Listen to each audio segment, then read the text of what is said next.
Bismillahirrahmanirrahim. Assalamualaikum warahmatullahi wabarakatuh.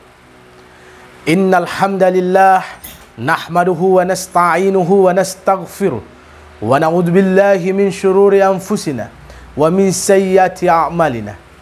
Man yahdihillahu fala mudhillalah wa man yudlil fala hadiyalah. Asyhadu an la ilaha illallah wahdahu la syarikalah wa asyhadu anna Muhammadan abduhu wa rasuluhu.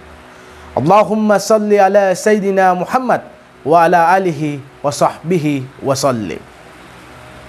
Puji syukur kita panjatkan atas kehadirat Allah Subhanahu wa taala, karena pada sampai hari ini kita masih diberi suatu nikmat yang kita tidak dapat gantikan sebagai makhluk ciptaan Allah, yaitu nikmat kesehatan, terutamanya nikmat iman untuk melaksanakan yang namanya perintah Allah Subhanahu wa taala.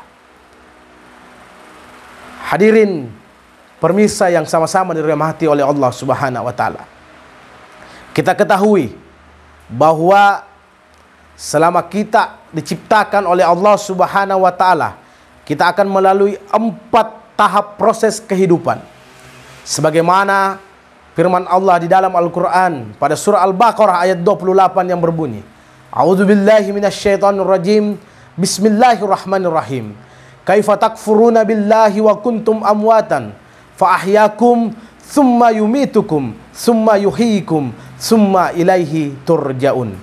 Bagaimana kamu ingkar kepada Allah padahal kamu tadinya mati, lalu Dia menghidupkan kamu dan mematikan kamu kembali dan menghidupkan kamu kembali, dan kepadanya lah kamu akan kembali kepadanya. Inilah 4 tahap kehidupan yang harus kita lalui sebagai manusia, di mana Allah mematikan kita selama 2 kali dan menghidupkan kita sebanyak 2 kali juga. Pada kapan dan pada saat kapan kita dimatikan oleh Allah Subhanahu wa taala? Pada saat kita berada di dalam kandungan ibu kita, di mana di dalam Al-Quran juga dijelaskan pada surah lain yang berhubungan dengan ayat ini. Allah menciptakan manusia dari segumpal mani atau setetes air mani. Kemudian Allah merubahnya menjadi sebuah darah. Dari darah ini dibungkus oleh menjadi daging. Dari daging ini terbentuk suatu tulang. Dan dari tulang akan membentuk suatu tubuh manusia yang begitu sempurna. Pada saat inilah di dalam kandungan ibu kita belum ditiupkan ruh oleh Allah Subhanahu wa taala, dan pada saat inilah tahapan kehidupan yang pertama kita akan lalui, yaitu pada saat mati. Dan kapan kita akan melalui tahapan kehidupan yang kedua?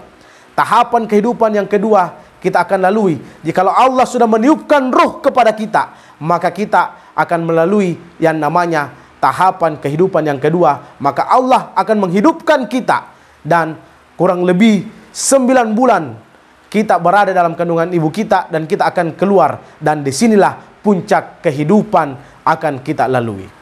Di kehidupan kedua ini, disinilah yang akan menjadi suatu pedoman dan suatu petunjuk untuk menghadapi yang namanya kehidupan ketiga dan kehidupan keempat kita.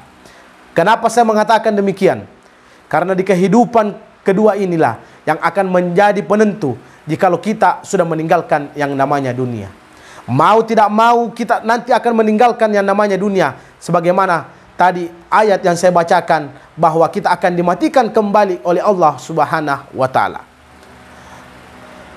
Hadirin pemirsa yang sama-sama dirahmati oleh Allah Subhanahu wa taala. Mau tidak mau, suka tidak suka, sembunyi atau tidak sembunyi, jikalau Allah sudah memanggil kita, maka kita harus menghadap kepadanya. Tapi apa yang perlu kita persiapkan untuk menghadap kepada Allah Subhanahu wa taala? Ini yang perlu kita menjadi pelajaran bagi kehidupan kita. Di penghujung akhir tahun 2021 ini, kita akan menghadapi yang namanya tahun 2022. Mungkin begitu banyak kesalahan-kesalahan di tahun-tahun yang pernah kita lalui. Begitu banyak dosa-dosa yang pernah kita lalui. Tapi perlu kita muhasabahkan diri kita bahwa selama kita hidup di dunia, banyak atau begitu sedikitkah perintah-perintah Allah yang kita laksanakan? Salah satunya Rasulullah SAW bersabda, "Khairukum man ta'allamal Qur'an wa 'allama." Sesungguhnya orang yang paling mulia di sisi Allah adalah orang yang belajar dan mengajarkan Al-Quran. Inilah yang perlu kita perbanyak di tahapan kehidupan kita yang kedua ini. Selama kita menjadi manusia, Allah sedang meniupkan ruh kepada kita, maka kita perlu meningkatkan keimanan dan ketakwaan kita kepada Allah Subhanahu wa taala dengan memperbanyak yang namanya membaca Al-Qur'an.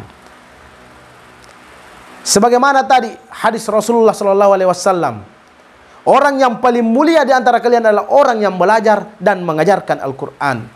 Ini yang perlu kita ketahui, bahwa bukan orang yang belajar saja yang mendapatkan pahala, tapi orang yang mengajarkan juga mendapat pahala.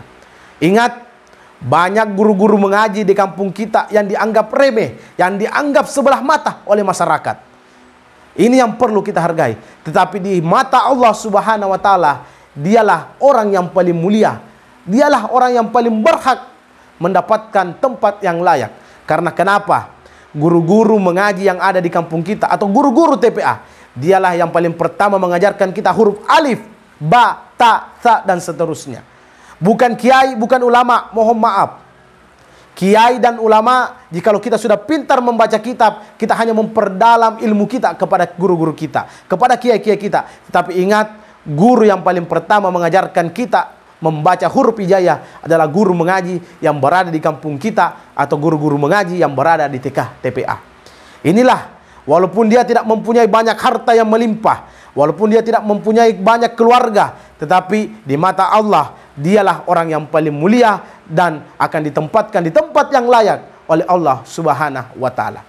Oleh karena itu, di penghujung akhir tahun ini, marilah kita tingkatkan bacaan-bacaan Al-Quran kita, sehingga bacaan-bacaan Al-Quran untuk memasuki yang namanya tahun 2022, inilah yang akan mengantarkan kita lebih tenang, lebih sejuk, lebih mengurangi rasa kecurigaan kita, lebih mengurangi untuk melakukan yang namanya dosa, untuk bertindak lebih keras, bertindak yang tidak sesuai dengan keinginan kita. Maka dengan bacaan-bacaan Al-Quran inilah yang akan mengantar kita untuk menghadapi hari-hari esok dan hari-hari kemudian. Karena kenapa? Jikalau kita membaca yang namanya Al-Quran, maka Allah akan memberikan pahala kepada kita. Dan pahala inilah yang merupakan bekal kita di tahapan kedua kita ini, di tahapan kehidupan kedua kita ini, untuk menempati yang namanya surganya Allah Subhanahu wa taala.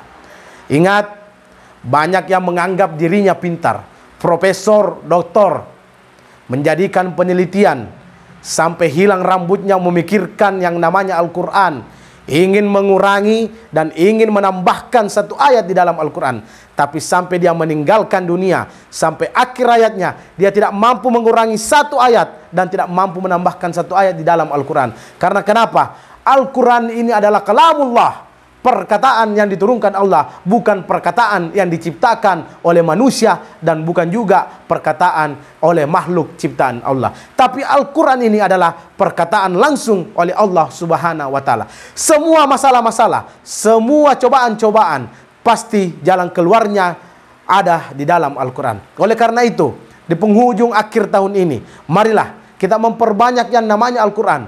Semoga kita bisa menjadi ahli-ahli surga dengan bacaan-bacaan ayat suci Al-Quran kita. Dan bacaan-bacaan inilah yang mengantarkan kita sampai ke depan pintu surganya Allah Subhanahu wa taala.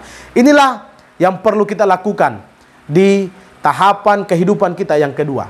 Dan di tahapan kehidupan yang ketiga kita, maka akan ditanggung oleh dengan tahapan kehidupan kedua kita dengan memperbanyak yang namanya Al-Quran. Dan kita dihidupkan kembali oleh Allah Subhanahu wa taala dan kembali kepada Allah dengan keadaan husnul khatimah dan bersih, dan niscaya Allah akan menempatkan kita di tempat yang layak. Pemirsa, mudah-mudahan ada manfaatnya. Kurang lebihnya mohon dimaafkan. Wallahul muwaffiq ila aqwamit thariq. Assalamualaikum warahmatullahi wabarakatuh.